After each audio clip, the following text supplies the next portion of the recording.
Hi. So today we're talking about accessibility in Microsoft EDU.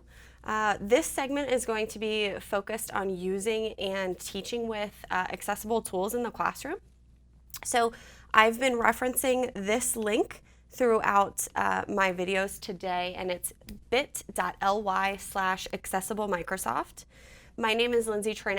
I am the Microsoft Learning Consultant for the Philadelphia area and beyond.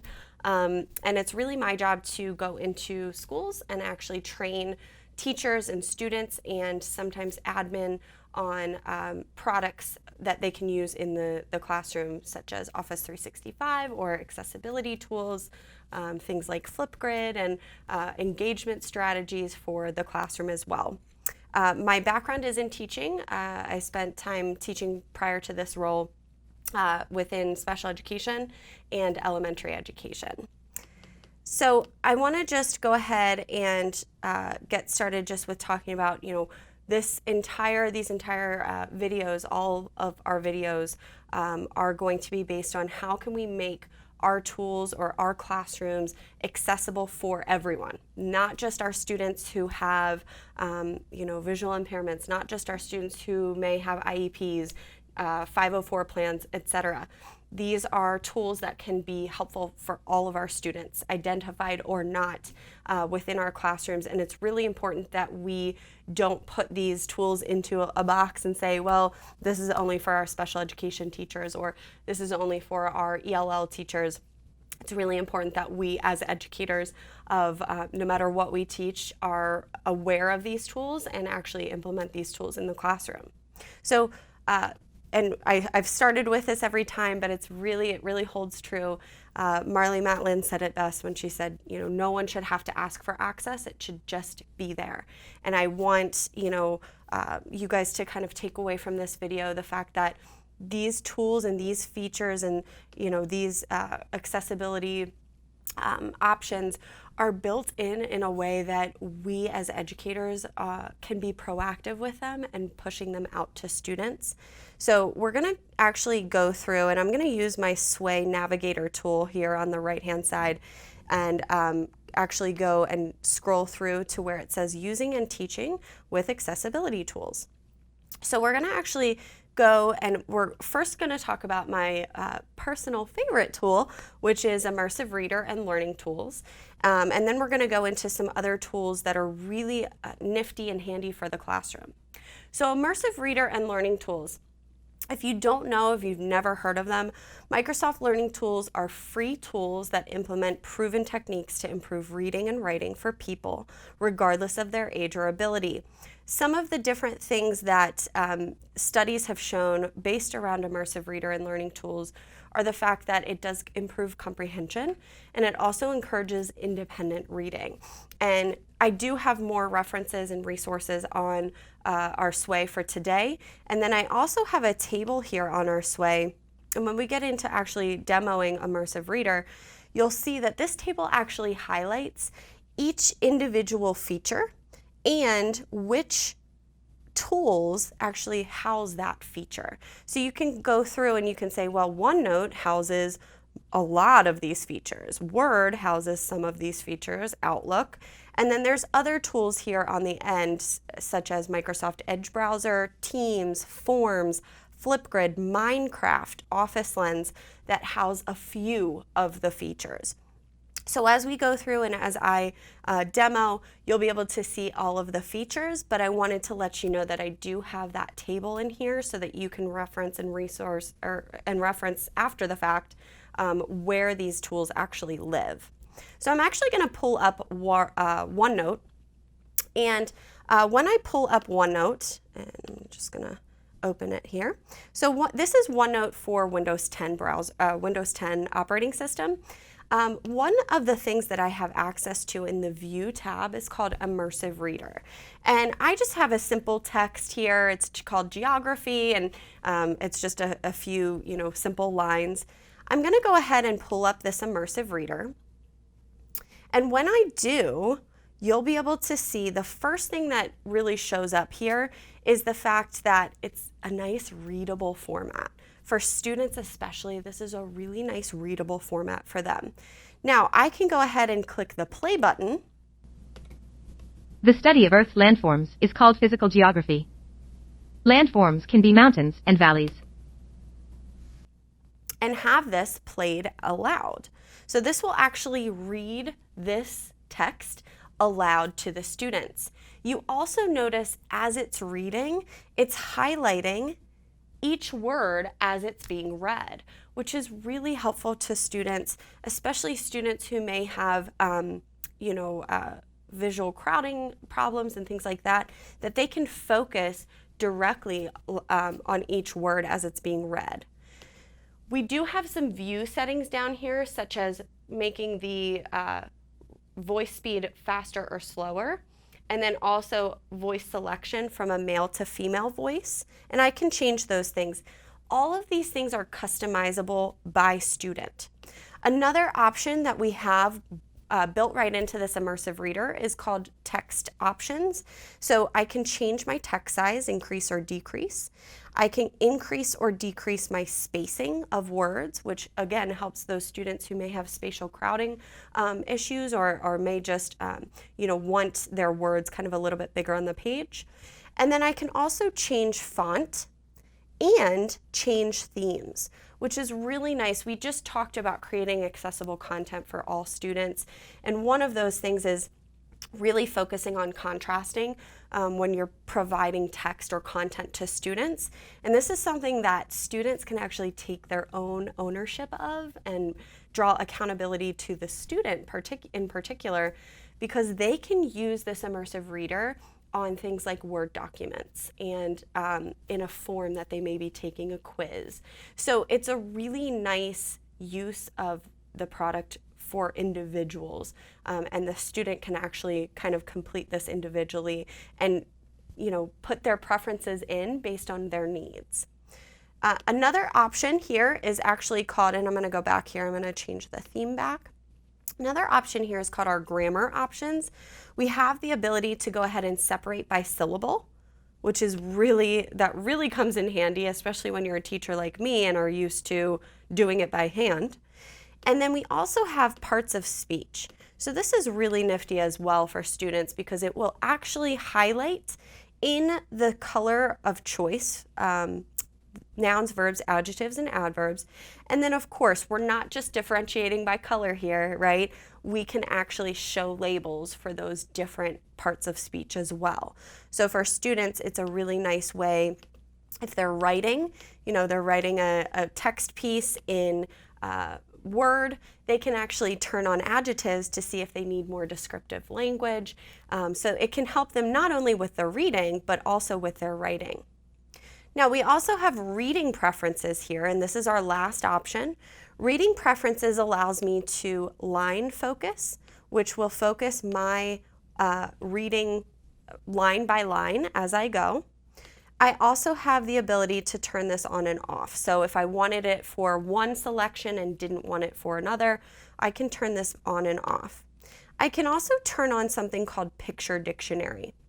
Now, Picture Dictionary is really nice for younger students especially because it actually allows them to click on a word and get an actual picture of that word. And this Picture Dictionary is based through, and it comes through Boardmaker. So a lot of you may know Boardmaker, and that is kind of housed by Boardmaker.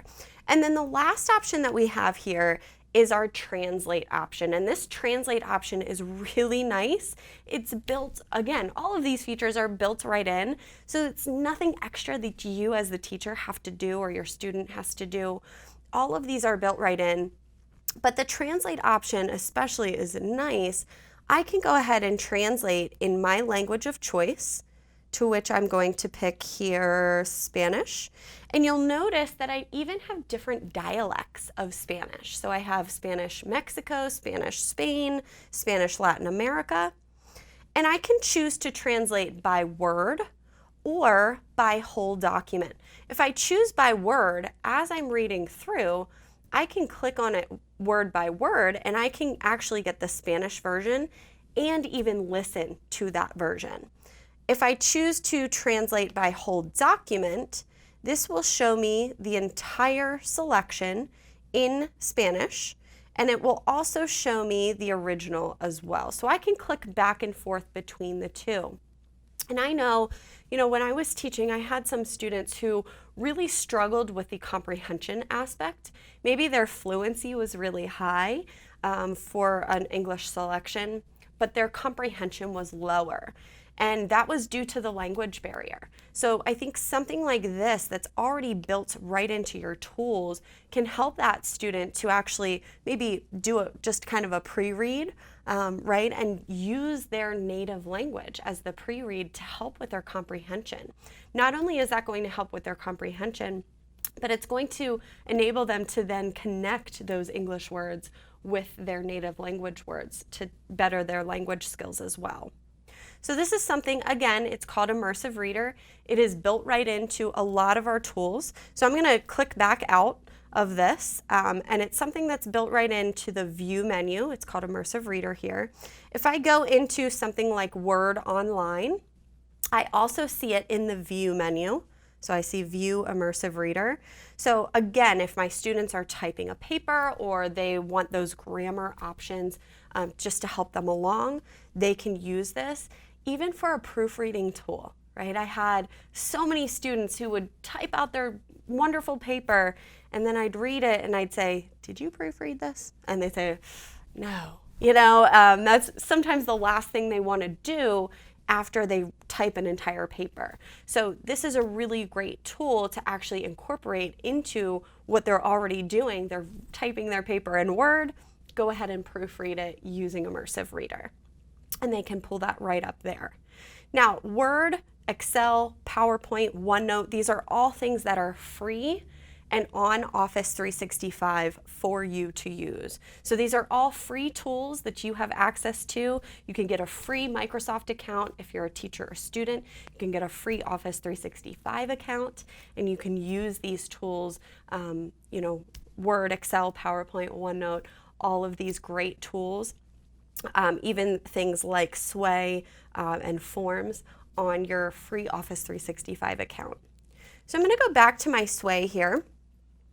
And I want to point out, we're going to come back to Immersive Reader and Learning Tools because it actually goes with something else we're going to talk about, which is Office Lens. But I'm going to scroll down here and I'm going to talk just very quickly about another one of our learning tools, which is actually the Dictate feature or Dictation that we have built into things like Outlook, Word, OneNote, and PowerPoint. And what's really nice about this is I can go ahead and I'm going to use OneNote to demo again. But I can go ahead in here and I can turn on the Dictate feature, and I have language options for this dictation as well. So if I'm a student who speaks German and I want to dictate in German, I can go ahead and turn on that Dictate feature in my language of choice. But I can say things like period, new line, right? This Dictate feature will allow me to essentially type a paper by using my words. So it's that voice to text option. Some students have this written right into their IEPs. Some students would maybe simply need this for a brainstorming activity or something that, maybe they tell a whole story and then they think, oh no, now I have to write about it and I'd forget. So having them use that dictation feature for things like brainstorming or just getting some ideas on paper can really be helpful for some students. And again, referring back to this nifty table, I have my Dictate feature here, and I can see where that Dictate feature lives. So OneNote, it lives in some of Word, and then in Office 365, it lives in Outlook as well. Scrolling right down, I'm going to use OneNote again to demo this, but we're going to talk just really briefly. The first two things were more based on writing and reading. And I want to talk about our math folks, because sometimes those math folks, don't get the love that they deserve. But I want to talk about actually using math tools in our product of OneNote and some of the really great features that we have. So I do have listed on this way the math features that we do have, such as generating a math quiz, solving and graphing in OneNote. But I'm going to actually pull up OneNote Windows 10. And I'm going to go to my demo here. Now this demo, I've already written out my equation, right? So my equation is here for me. I would simply use my pen, or if you have a stylus, or you can even write with your finger, and you can write out your equation on your page. After you do so, you're going to go into the draw menu, and you're going to use this lasso tool to actually select that formula that you just wrote out. And then you're going to use this math tool. You're going to pull open math and see how it identifies my equation that I just wrote. So it's showing me x squared plus 4x plus 3 equals 0. I can, from there, go ahead and choose an action such as solve for x, which is really nice for my students especially, because I can solve for x, and you see here it's giving me x equals. And once I do that, I can actually show steps. So for someone like me who was teaching learning support, I had a lot of students on different levels. And it was hard for me to get around to all of my students because they were on completely different levels. So this is a really nice tool for my students to be able to kind of do the work at their own level and practice individually. So they can then go in and they can see the steps using factoring, factoring by grouping, steps using the quadratic formula, and even steps for completing the square. So once they choose that, they then get the steps down here, and you can see it's going to list all of the steps. You also see it does have an immersive reader feature built right into the math as well. So not only do I have the math tools to help solve and go through the steps, but I also have Immersive Reader that will allow me to use the Immersive Reader options and functions on my math problem, as well as my paragraphs within my reading class as well. So solve for x, I also have options for graphing. So I can graph in 2D. I can even insert this on the page. I can graph, and then I can simply, maneuver the graph how I need to. But this is a really great option for students who, like I said, are a lot of times just on different levels. And they're doing some of their own personalized learning using OneNote. This is a really great option for them to personalize even more. I also have the option, if I list a bunch of numbers, and I did this earlier, but I listed just a bunch of random numbers. When I do that, if I go ahead and select and go back to my math tool, I have the ability to go ahead and sort these numbers. I can find the mean, median, mode, the LCM, the GCF, the sum, the product, all of these different options for this list of numbers. So this is another really great tool when you're teaching things like mean, median, mode, and students can go in and check their work. They can use this as an independent teaching tool as well. Now, another thing that we have, and I'm going to go back to using this equation here, built right into OneNote, is actually the ability to generate a practice quiz. So again, I go ahead and select it and I can solve. After I solve, I can show my steps. Now, at the very bottom, you see this option for generate a practice quiz. I can go ahead and generate a practice quiz right within OneNote. I don't have to leave OneNote. I can choose the number of questions, and then I can go ahead and generate my quiz. Now, when I generate my quiz, that quiz is going to go ahead and open right on my page. So I can go ahead and complete the questions right on my page. And again, this is just a really great tool for students who are wanting more individualized practice.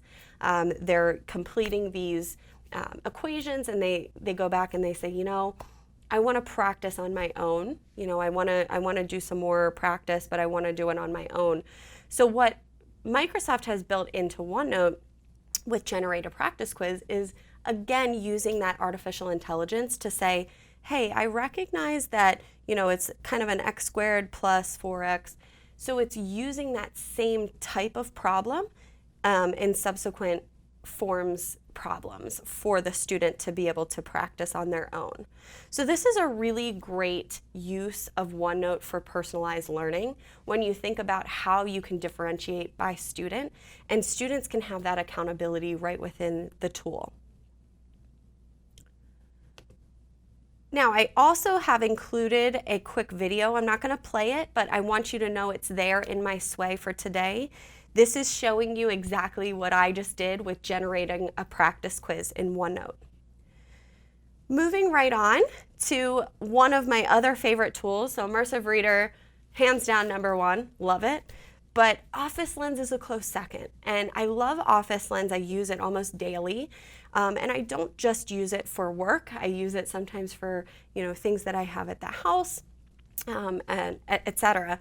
And really, the reason that I love it so much is because it is a free application, and as you can see here, it's basically a camera that integrates with things like OneNote and OneDrive, and it allows you to take pictures of things like whiteboards or a poster or a piece of paper, maybe a worksheet.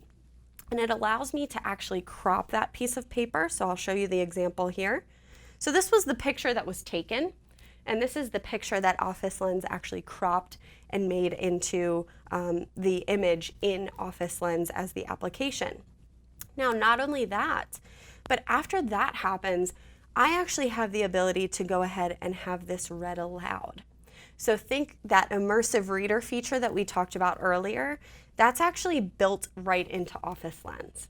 So now I can use Office Lens to take a quick image, a quick photo of a worksheet, a poster, what have you, maybe a menu at a restaurant, and I can actually have that read aloud directly to me. So think, students have their phones, students have their AirPods, their headphones. They can use this out in the world to become more independent. So this video here is just simply showing you how to actually take that image and then the read aloud feature that's involved in Office Lens. So it's basically just showing you it's reading it aloud. And then I also have included a video in here because this is something that I did as a teacher, using Office Lens to actually digitize your content. So actually taking all of those paper copies of things that you have, maybe professional development or handouts that someone's given you that you're like, I might need this one day. Taking those, taking a quick picture with Office Lens and sending that right into a OneNote notebook. So now you have digital copies and you can recycle that piece of paper and kind of declutter a little bit. So this is just kind of a conversion and how you can do that. You can even take photos of a worksheet, a book page, etc., and you can actually convert those into Word or PowerPoint files. So if you'd like to edit specific things in there, you can actually do that through Office Lens. Now, I do have a quick example here. So I wanted to show you Office Lens and OneNote use something called OCR. It's optical character recognition. And basically what that means is after you take the photo of, let's say, this book page, this is Harry Potter. After I take the book page photo of Harry Potter and I send it into my OneNote, which is a one click away, I actually have the ability to use the full immersive reader features in OneNote on that Harry Potter page. So I just go in and click on immersive reader, and now His progress, its head revolving on its long neck. If he kept this up, it would be nicely dizzy, but better not. I can stop it. I can go in and I can change my text preferences, my grammar options, my reading preferences based on this book page. So now students who typically maybe steer away from the library, maybe it's a student who is just not confident in their reading skills, or maybe it's a student who their entire class is reading on this level and they're on this level. They can use something like Office Lens independently on their phone, on their iPad, on their device, and they can actually access the content that they need to access using Immersive Reader. So this is something that's built right into OneNote. All I have to do is take a quick picture of that Harry Potter page and send it right into OneNote, and it goes right in here. Optical character recognition recognizes the text in the picture, because this is a JPEG image. So basically it's recognizing all of the characters in the image, and it's able to read that aloud to me. So it's just a really great tool overall. If you can't tell, I'm really passionate about it. I love Office Lens, and I've seen Office Lens change students' lives. So I definitely want to encourage you, download it. It's free for your phone. It's free for Windows 10. Download it and see what it can do. I also want to talk about this next application, and this this next application is really great for our blind and visually impaired population, because it's basically turning the world into a more audible experience for them. So it's called Seeing AI, and right now it's only available on iOS. But basically what you can do with that Seeing AI application is you can actually get kind of a visual representation or an audible representation of the visual world around you. So for example, I could kind of hold the application up to a person or a group of people, and it would tell me this is a person, or this is a group of people sitting in front of a computer, right? So it would give me an audible experience from what would typically just be maybe, I'd have to kind of use my instincts for. And then these are the different options that you have within Seeing AI. So you can get kind of an audible representation of people, scenes, handwriting, documents, products. One of the really great options with Seeing AI is that you can actually take a kind of hover over a barcode, and it will tell you the product, it will tell you the ingredients. So it's a really great tool just in general for a lot of different uses. And I'm going to go ahead and play this video. This is one of my favorite videos we have. It's just really showing the practical daily use of something like Seeing AI for someone who is blind or visually impaired. This is the greatest time in human history to be blind. The capacity to access technology opens up incredible doors. I'm one of triplets, and we're all born 3 months early, and the oxygen that was used to keep us alive caused our blindness. It's never been a barrier for me achieving what I want to achieve in life. I work as a law lecturer, and I'm currently undertaking my PhD. And I'm also a director with Vision Australia. Remedies of law. When I'm at work, I spend my life in Office 365, and I love its accessibility features. In Word, I'm constantly editing documents. I'm able to use comments to provide feedback on student assignments. In Outlook, I'm always in the calendar. The calendar controls my life. The nature of my job means I'm often either at conferences or doing work on the go. Surface gives me the flexibility to do all of those things, as does Office 365, because all my files are stored in the cloud and I can access them from anywhere. I absolutely love Seeing AI. To me, it's an example of Microsoft taking a leap forward using some of our research and our ability to innovate. Sanitarium peanut butter. If my children hand me a note from school, I can use Seeing AI to give me a very brief, instant overview of what's on the document. Science credit. Jasper rolls. The value for me with accessible technology is it actually allows me to reach my full potential rather than worrying about whether something's accessible or not. So Seeing AI is just a really great tool to be able to use with students and otherwise to be able to kind of create that audible experience. Another thing that I wanted to talk about, and this is one of our newest features that just has come out, is called Presenter Coach, and this is in PowerPoint Online. And basically what's nice about this is the fact that it allows you to kind of do an individual rehearsal of the PowerPoint, and it allows you to assess whether you're too fast or too slow, if you're saying too much, things like that. So I'm going to actually play this other video because it does a really good job of just kind of highlighting Presenter Coach.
So it's just a really great way to kind of push that to your students. The rehearsal mode, the on-screen guidance for pacing and things like that. Typically you'd have a peer there helping you along with that, but I like the fact that it is now built right in. So in your PowerPoint online version, in the slideshow tab is where you're going to find the rehearse with coach option. When you do the rehearse with coach option, it's going to pull up and it's going to actually allow you to go through your PowerPoint just as if you were doing it for a live audience, and you would go through the PowerPoint, you would click start rehearsing and talk about your PowerPoint. For example, Kinetic and Potential Energy by John Doe. And next right? So as I'm using the word it's highlighting and saying, hey, try not to use those filler words. So something that I actually struggle with and try to practice on my own, now I can do it right within PowerPoint. And this is what it brings up at the very end. So this is my rehearsal report. And you can see my summary, my time spent. This is just something that I used to do, in college and beyond on my own. I used to set my phone timer and I used to time myself and so on and so forth. So now this is built right into PowerPoint on the web. And again, it's in that slideshow tab for you. So I'm going to go back to my Sway just to make sure that we didn't miss anything. I think the last thing is actually Sway, which is very, it's nifty because we've been talking about Sway all day. So I'm using a Sway to present from, and that's just personal preference. Some of my colleagues use PowerPoint for everything. Some, use different tools. I typically, when I'm giving a presentation, I typically use Sway. And that's for many reasons. I think the biggest reason for me is because it is easily accessible. It's a web-based product, so you can access it on any web browser, on your phone, etc. And then I also love that Sway kind of allows me to highlight different things in kind of an overview fashion, and it is then their resource. So after I'm done my training, I say, here is your resource, Sway. Now, Sway has a lot of amazing accessibility options built within it as well. This image down here is just an image of what it's like to actually add alternative text onto your Sway. So it's a way that you can bring that accessible content to something like a presentation because you're able to add alternative text. You're even able to get an accessible view of the Sway that you've created for your attendees or your students. So it's a really great tool. It's a very highly used tool, I think, in education because students love it. Students love to get creative with it. So I would highly recommend just looking into Sway. I have an example Sway there and then just kind of learning how to create a Sway. But just know that those accessibility features that we talked about earlier are actually built into Sway as well. And that's where we'll stop for this one. Thanks so much for listening and watching.